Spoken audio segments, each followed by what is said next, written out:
j'ai le plaisir de recevoir aujourd'hui M. Julien Darmon, qui nous a gratifié d'un gros pavé aux origines du judaïsme, avec lequel nous allons faire toute la chronologie du judaïsme. Alors parlons d'abord des origines. Parlons déjà du titre, parce que ce livre s'appelle « Les origines du judaïsme », parce que, à l'origine, justement, ça s'inscrivait dans un projet éditorial où il y avait plusieurs livres qui s'appelaient comme ça, « Aux origines de l'humanité »,« Aux origines de l'art ». Et on m'a sollicité pour écrire sur les origines du judaïsme. Et j'ai eu un mouvement de recul, parce que quand on parle les origines du judaïsme, on va parler de quoi? On va parler d'archéologie biblique, on va parler de critique biblique, et c'est des sujets sur lesquels je suis pas forcément le plus compétent, pas forcément très à l'aise, et surtout, je trouve que c'est un petit peu un piège que d'enfermer le judaïsme dans ses origines antiques, très lointaines, bibliques, pré-bibliques, parce qu'en réalité, ça rejoint très facilement un schéma mental hérité de l'histoire de l'Église chrétienne, qui considère qu'en gros, le judaïsme authentique, c'est les Juifs qui sont dans la Bible, et que ensuite, à partir du moment où, en fait, on arrive à l'histoire chrétienne, les Juifs disparaissent de la scène de l'histoire véritable et ne sont plus qu'un reliquat d'une histoire passée. Alors que l'histoire juive, elle continue jusqu'à aujourd'hui, elle est très vivante. Elle est vivante après le début de l'ère chrétienne, elle est très vivante au Moyen-Âge, elle est vivante à l'ère moderne, elle est vivante aussi au XIXe siècle et au XXe siècle. Donc, ce que j'ai proposé à l'éditeur, c'est de dire, voilà, on va non pas faire l'histoire des origines chronologiques du judaïsme, mais de montrer comment, à chaque étape de l'histoire juive, il y a des nouveaux commencements, il y a des origines qui surgissent à chaque moment de l'histoire, et que ces réinventions de l'origine font porter un regard rétrospectif sur tout ce qui s'est passé avant, et que le passé juif se réinvente à chaque époque. Quelle est la véritable origine du judaïsme? Ce à quoi s'est longtemps attachée la science historique du judaïsme, et comme c'est encore le cas dans beaucoup d'institutions universitaires, on étudie la formation du canon biblique et l'écriture des textes bibliques, qui est une science qui est, on est entre nous, on peut le dire, c'est un peu construit sur du sable, parce qu'on n'a, pour ainsi dire, pas de témoins extérieurs au texte biblique, et c'est une étude complètement interne. Et plus profondément que ça, je crois que c'est une erreur fondamentale de méthode, parce qu'on suppose qu'il y aurait eu un peuple, dont par ailleurs on ne sait presque rien, on a une inscription égyptienne, une inscription moabite, et c'est à peu près tout, qui aurait donc créé ce texte-là de la Bible. Or, de mon point de vue, c'est exactement l'inverse. C'est la Bible, c'est la Torah qui a créé le peuple juif. Donc la Torah, c'est l'origine du peuple juif. Donc on ne peut pas, en réalité, si on veut comprendre toute l'histoire juive postérieure, on est obligé de poser la Torah comme un fait premier duquel on ne peut pas vraiment analyser l'origine en tant que telle. En tout cas, c'est le postulat que j'ai pris. On prend la Bible comme un fait donné, un fait primordial, et à partir de là, on déploie l'histoire juive comme une histoire qui n'est pas seulement, et même pas principalement, une histoire événementielle et une histoire politique, mais qui est avant tout une histoire intellectuelle de comment est-ce que le peuple juif a fait vivre cette Torah en la lisant, en l'interprétant, en faisant un modèle d'organisation sociale, en faisant un schéma de lecture de l'histoire, etc. Alors quand commence réellement l'origine du peuple juif? Alors, ça c'est une grande question. Déjà, il faut savoir qu'est-ce qu'on appelle peuple juif. Il y a un fait qu'il y a des gens qui s'appellent juifs et qui ont le sentiment depuis très longtemps de faire peuple. malgré le fait que c'est vrai que depuis 2000 ans, ce peuple juif n'a pas de territoire commun, n'a pas de langue commune, n'a pas de culture populaire commune. Et en réalité, on se rend compte que la seule chose qui est commune, c'est la Torah. Alors la Torah comme récit d'origine du peuple juif, puisque le Pentateuque, c'est quand même ça. Le Pentateuque, c'est comment est-ce qu'à partir d'une humanité générale, il va y avoir une famille qui va être choisie et qui va former un peuple, parce que Dieu va le forcer à devenir un peuple à travers la sortie d'Égypte et le don de la Torah. Et à partir de ce récit-là, la seule culture commune à tout le peuple juif pendant 2000 ans, c'est de fait l'étude de la Torah, les commentaires de la Torah. Et donc, l'origine du peuple juif, elle est là. Elle est dans un récit des origines. Et comment est-ce qu'on fait vivre ce récit des origines dans une culture de Torah qui, pour le coup, transcende les frontières culturelles, sociales, et qui se poursuit jusqu'à aujourd'hui. Et j'irai même plus loin. Le fait que cette lecture de la Torah, qui est constitutive du peuple juif, abolit les catégories chronologiques classiques de l'histoire.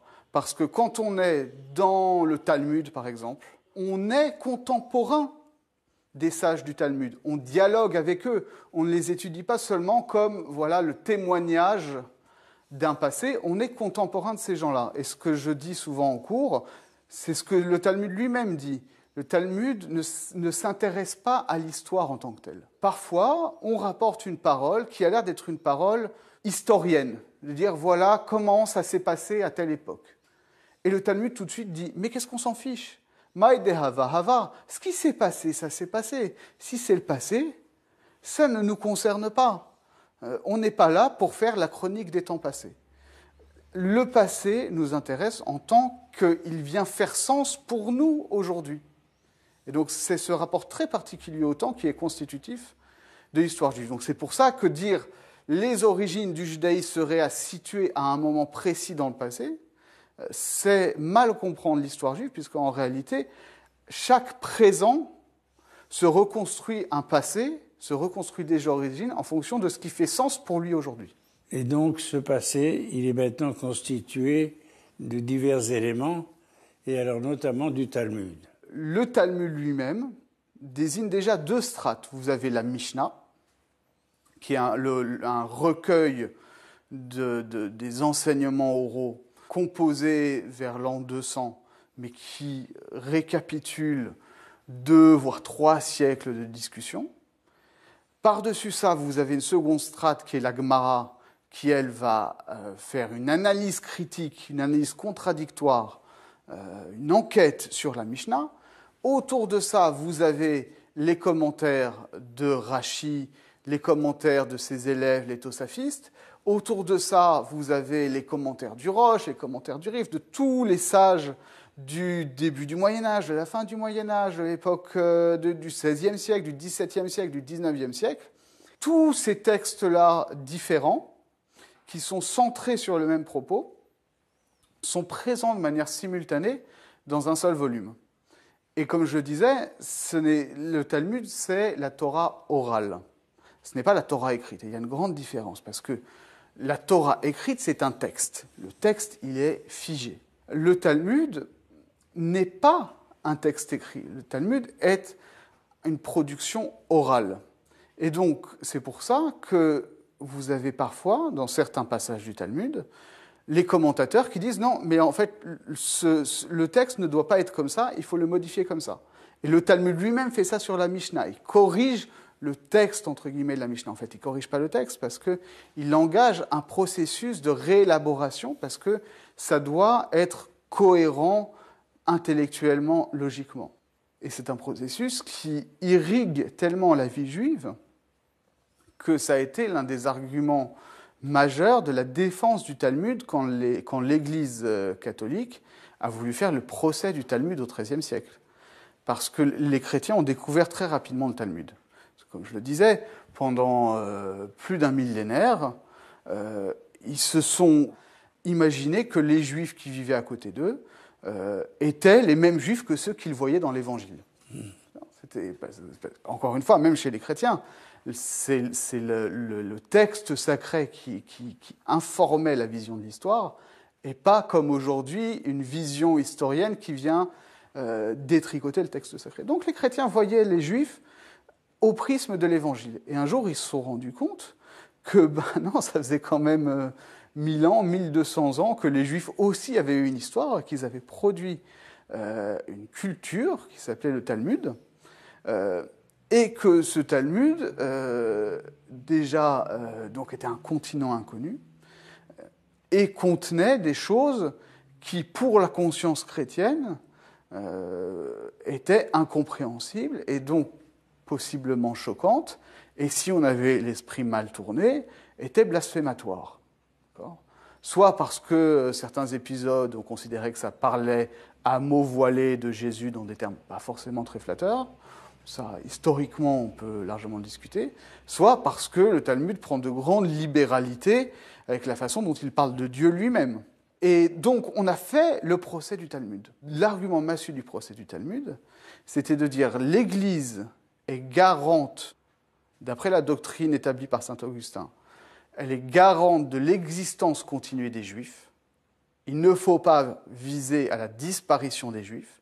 Or, les Juifs ne peuvent pas exister sans le Talmud. Donc, on ne peut pas détruire le Talmud, parce que détruire le Talmud, c'est détruire les Juifs. C'est, dans des circonstances dramatiques, très symptomatique de qu'est-ce que c'est que la vie juive à cette époque-là et encore aujourd'hui. Oui, mais à la fin du Moyen-Âge, on a quand même brûlé le Talmud. D'ailleurs, après ce premier procès-là, le célèbre procès de Paris en 1240, on a brûlé le Talmud en place de Grève, des charretées entières, au point que les chroniqueurs juifs ultérieurs datent la fin du judaïsme français à cette date-là. Alors qu'en réalité, il y a pendant encore un siècle et demi, il y a des juifs dans le royaume de France, mais pour les historiens juifs du XVIe siècle, à partir du moment où on a brûlé le Talmud à Paris, il n'y a plus de judaïsme en France. C'est ça. Et ensuite, ça a été le cas aussi en Italie, au XVIe siècle, où on a commencé par brûler le Talmud, et on a finalement autorisé l'impression du Talmud par des imprimeurs non juifs d'ailleurs. Bomberg, le célèbre Bomberg qui a fait la première édition complète du Talmud, n'était pas juif. Et on a demandé à ce que certains passages soient censurés. Ah oui. Et plus que ça, on a demandé à ce que ça ne s'appelle pas Talmud. Vous voyez où on peut pousser l'hypocrisie. On a dit, bon, vous pouvez imprimer le Talmud, mais il ne faut pas que ça s'appelle Talmud. Alors on va appeler ça Gemara, on va appeler ça Shas, qui est l'acronyme de Shisha, Sidré, Mishnah, les 6 ordres de la Mishnah. Donc vous allez appeler ça Shas, vous allez appeler ça Gemara, mais vous n'appelez pas ça Talmud. Ouais. Au point qu'il y a certains passages où il y a un mot qui s'écrit comme Talmud, qui est Tilmod, tu apprendras, mais que les censeurs, qui n'étaient pas forcément des grands intellectuels, ont vu « Ah, il y a Talmud, je remplace par chasse. » Sauf que la phrase ne veut plus rien dire. Et aujourd'hui, c'est très récent qu'on a des éditions où ces censures ont été rétablies. Bon, eh bien, je vous remercie pour ce premier entretien sur le Talmud, parce que nous aurons une seconde rencontre pour éclaircir un certain nombre de points du Talmud. Merci beaucoup. Au plaisir.